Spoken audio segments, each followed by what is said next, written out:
looking out my kitchen window. I'm standing here today, but I'm not just looking out. I'm looking back. Back at the woman I used to be. Back at the girl who had dreams. Not saying I don't have dreams now, because I do. Back at the woman who survived things she never even spoke about and probably never will. You know, some things you never tell. And I had to ask myself something really real. When did I start accepting crumbs? How do you forget who you are? Life doesn't always just knock you down at once. It can be subtle. It comes in waves. It can be a heartbreak, disappointment, betrayal that lead you into survival mode. And did you know science has a word for this? When you go through repeated trauma or stress, our brain shifts into what is called survival wiring. Instead of thriving, your mind focuses on getting through the day, avoiding pain, keeping up with the pace, and not just rocking the boat.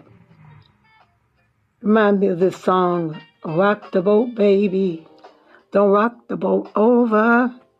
Rock the boat, baby. Don't tip the boat over. You can live your life like that. Try not to rock the boat. But in that, you lose your confidence. You begin to keep quiet.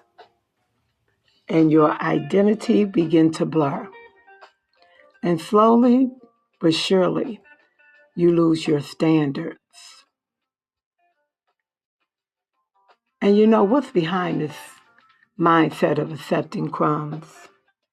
There's something that is called learned helplessness. That's when you've been so much, so often, that your mind starts to believe this is just how life is. This is all I deserve.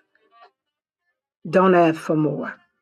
And before you know it, the once beautiful, gifted, talented, brilliant woman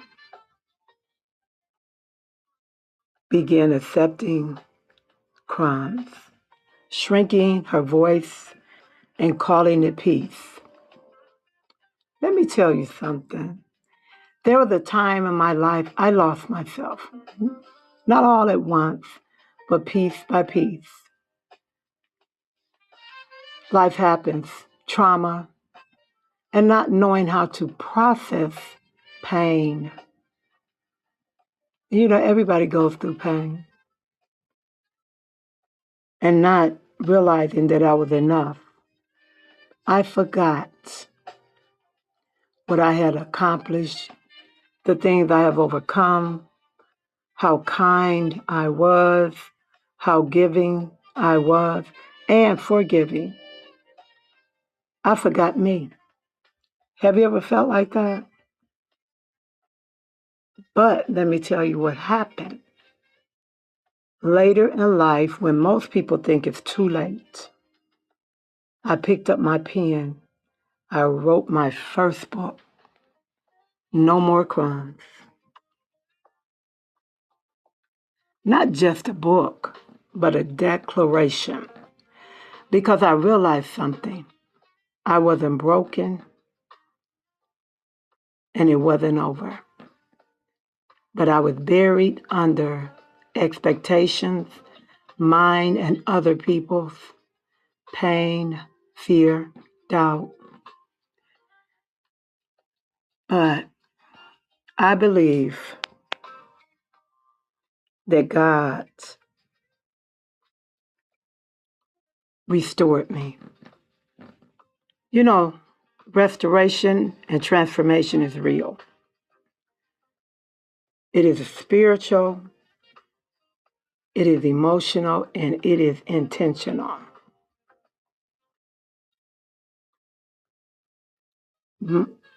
I begin to allow God to help me to rebuild my self image of who I was, my confidence, not based on what I've been through, but based on who I was.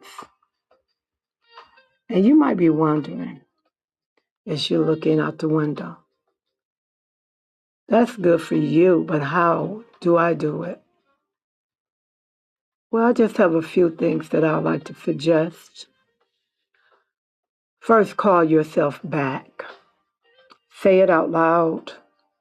I want to be back. Your brain needs to hear your voice, and your spirit needs to hear you reclaiming your identity.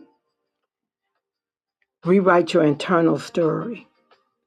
Because we may have this narrative playing in our mind that we begin to live out, even if it's not real.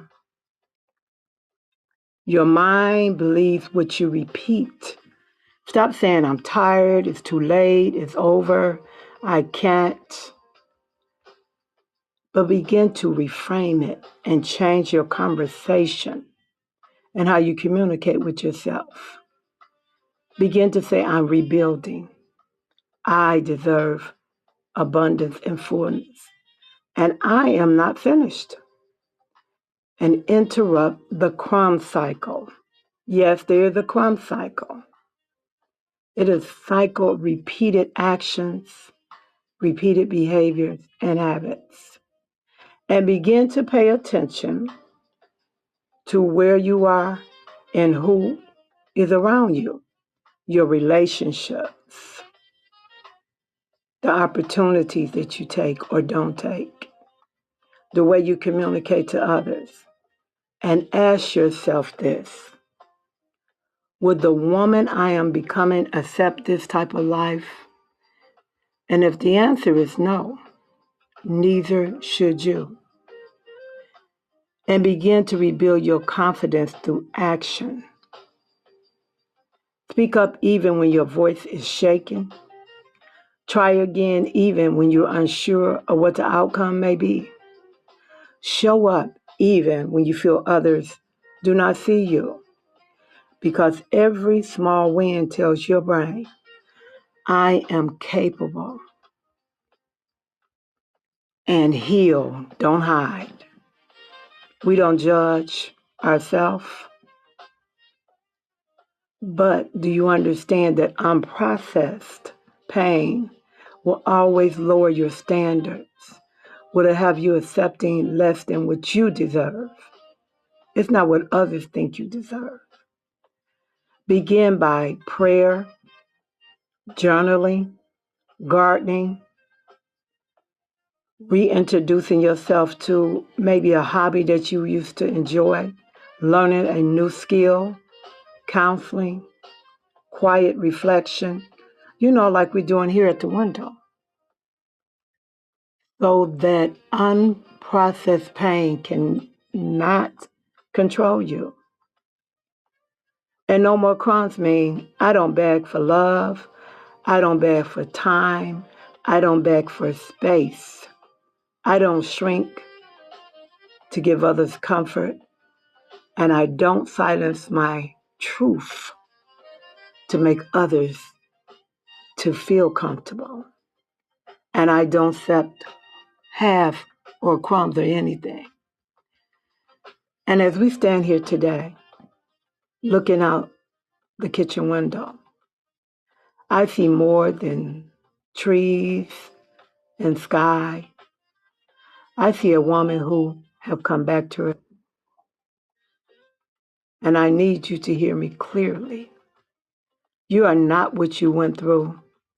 You are not what broke you or discouraged you or made you feel helpless or hopeless. And you do not have to settle.